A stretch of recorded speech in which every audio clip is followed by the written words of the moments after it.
Hi, my name is Shinko. Welcome to my channel. We have been attempting to escape from reality with the Warrior series by Aaron Hunter. In my last video, we just finished the first book, Into the Wild. This is the second book, Fire and Ice. Before getting started, I wanted to give you my thoughts on the first book in the series as a whole and point out a few things in this book before going in. First off, pointing out, as you go in, you see the list, just like in the first book, all the cats, what clans they're in. Now, a few things I want to point out. Wind's clan is still is still listed. So Wind's clan is still pertaining to the story, even though they've been driven out. And under Shadow clan leader, Night Pelt, not Night Star. There is a very good reason for that and explains later, but I want to know what you think that reason might be.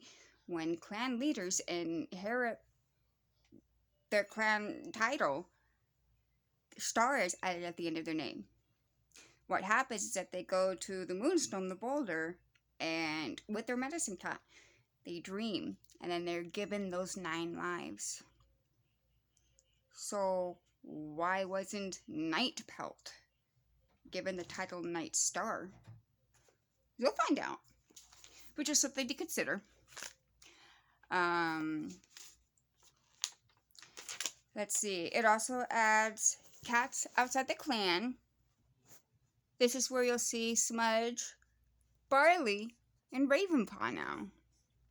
You'll also find Broken Star, Blackfoot, Clawface, and a couple of just regular other cats that will come in the story later. But Broken Star is still out there. He still has his lives.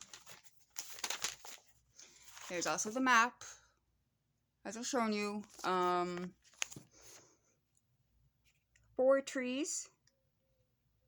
Alright, and this is the center of where they meet every full moon. Shadow Clan Camp is right over here in this field. Thunder Clan Camp is here in these trees. River Clan Camp is over here, close to the river. Wind Clan Camp is over here. So Shadow Clan drove out Wind Clan. I hope that helps and gives a better picture of what happened. And then, just for sakes, the author gives you a 2 legs point of view, human point of view, like a bird eye view. I've always found it easier, personally, to just refer to the cat's map as opposed to the humans. So, my thoughts on the series. It's my favorite series. Hands down, The Warriors by Aaron Hunter is my favorite series. It's a very big, expansive series. A lot of books to it. And if you get into it, there's a lot to consume. It definitely could keep you busy for a long time. With that being said, it's also very easy to be confused, too. There's a lot of names. A lot of cats. And every single cat has a different name. Even though there's a system to the names, it's still it could be very confusing. So when you're diving in head first, it definitely can be overwhelming. And especially since, more often than not, I have found this in the kids section. If you're still with me up to this point, or even if you just watched the first video I posted of the first book, you could tell immediately, wow, this is not for little kids. I would say definitely middle school, high school would be more appropriate, not elementary. And even then, middle school, it depends. Especially since it's pertaining to animals and cats and dogs are kind of the common pets that a lot of people feel more for as opposed to other animals. To not say that other animals and other pets are not as valued or loved or cherished. It's just that you tend to find more people to be more sensitive towards these animals. And I'm definitely one of them. I'm definitely very sensitive when it comes to media that portrays or harms any animals in any way. Obviously, when you're watching a movie, the animals in the movie are not actually being harmed, but it's still a movie. It's still scary. It's still not pleasant to see. So I personally would do more high school, definitely high school, definitely. Late middle school, high school, definitely. This book series, I would advertise it too. And it's definitely one you can grow more with. It definitely introduces more mature themes as things go on. So it is a very interesting book. It goes through a lot. It brings a lot of good topics to the table. It does. Um, Now, something I didn't necessarily like, but I can understand, is that the portrayal of humans in this series. It's purely from the standpoint that the cats don't understand and they're scared and they've had some bad experiences because unfortunately there's bad humans out there. How can you tell the good humans from bad humans? So it's a very, very, very, very, very good series. But it's not without its faults. It's also because it's written by four different people. It's written by four different people who use the same alias all under Aaron Hunter. So writing styles does differ as you go along, and if you actually really pay attention, the writing styles do differ. Um, Now, this is my first time actually going through and paying this close attention and picking apart the series. So maybe I'll find a plot hole, maybe not. But as it stands, it's just a very good series. I definitely recommend it. I'll stop yammering and we'll get into the introduction of Fire and Ice. Each new book begins with a prologue. Alright? So, the prologue. Orange flames lapped at the cold air, throwing sparks up into the night sky. The firelight flickered across a wasteland of ragged grass, making silhouettes of the two legs huddled there. A pair of white lights appeared in the distance, heralding the approach of a monster. It roared past on a thunder path that rose high into the sky, filling the air with its sour fumes. At the edge of the wasteland, a cat moved, its eyes glinting in the shadows. Its pointed ears twitched, then flattened against the noise. More cats followed, one by one, onto the filthy grass. They carried their tails low and sniffed the bitter air with their lips curled. "What if the two-legs sees us?" hissed one of the cats. A large Tom answered, his eyes like amber discs reflecting the firelight. "They won't. Their night sight is weak." As he padded forward, the flames lit up the black and white fur on his powerful shoulders. He held his long tail straight up, sending a message of courage to his clan. But the other cats crouched low against the grass, trembling. This was a strange place. The noise of the monsters battered their sensitive ear fur. The acrid stench stung their nostrils. "Tall Star," a gray queen flicked her tail uneasily. Why have we come here? The black and white Tom turned to the she-cat. We've been driven from every place we've tried to settle, Ashfoot. Perhaps we could find some peace here, he meowed. Peace? Here? Ashfoot echoed in disbelief. She pulled her kit towards her and sheltered it beneath her belly. With fire and monsters? My kits won't be safe. But we weren't safe at home, meowed another voice. A black Tom pushed his way forward, limping heavily on a twisted paw. He held Tall Star's amber gaze. We couldn't protect them from Shadow Clan, he spat. Not even in our own camp. Anxious yowls rose from some of the cats as they remembered the terrible battle that had driven them from their home in the uplands at the edge of the forest.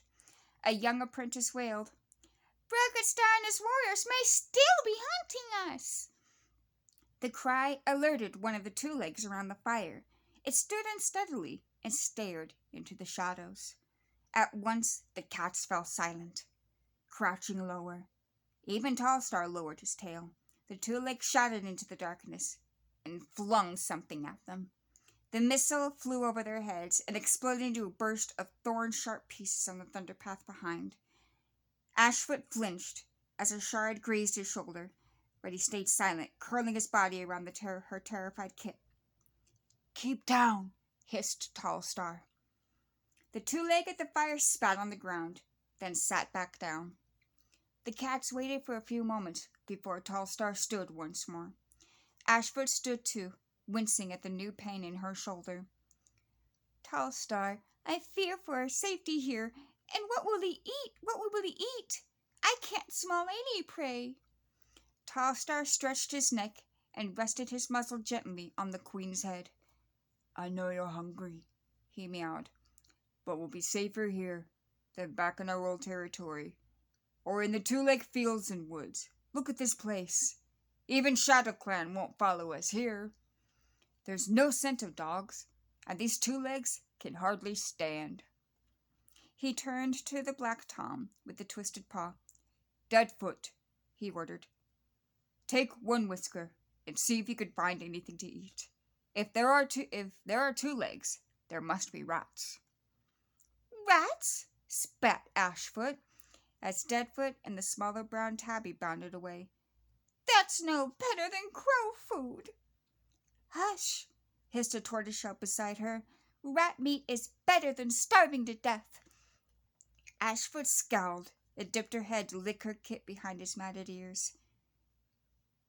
We must find a new place to settle, Ashfoot, the tortoiseshell went on more gently. Morning Flower needs to rest and eat. Her kits will be born soon. She needs to be strong. The lean shapes of Deadfoot and One Whisker emerged from the shadow. You're right, Tall Star, called Deadfoot. There are rat scents everywhere, and I think I found somewhere we can shelter. Show us, Tall Star ordered, gathering the rest of his clan with a flick of his tail. Cautiously, the cats padded across the wasteland after Deadfoot. He led them towards the raised thunder path, the firelight making their shadows loom against its huge stone legs. A monster roared overhead, and the ground shook. But even the tiniest kits sensed the need for silence and trembled without crying out. Here, meowed Deadfoot, stopping beside a round hole 2 cats high. A black tunnel sloped down into the ground.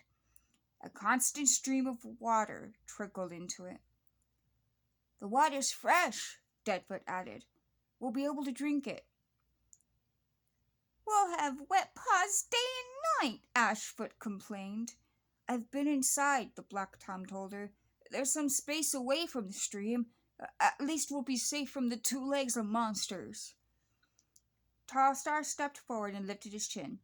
Wind Clan has traveled far long enough, he declared. It's nearly a moon since Shadow Clan drove us from our home. The weather is turning colder, and Leaf Bear will be here soon. We have no choice but to stay. Ashfoot narrowed her eyes, but said nothing. Silently, she joined her clan as one by one they filed into the shadowy tunnel. chapter 1.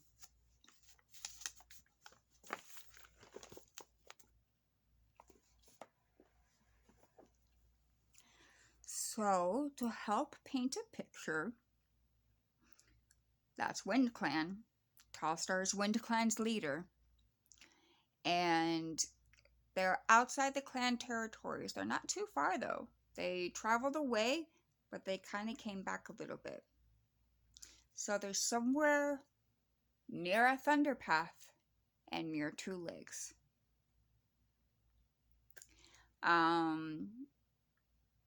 And their mention of the two legs being hardly able to stand is generally because they found an area where the humans there probably intoxicated on alcohol.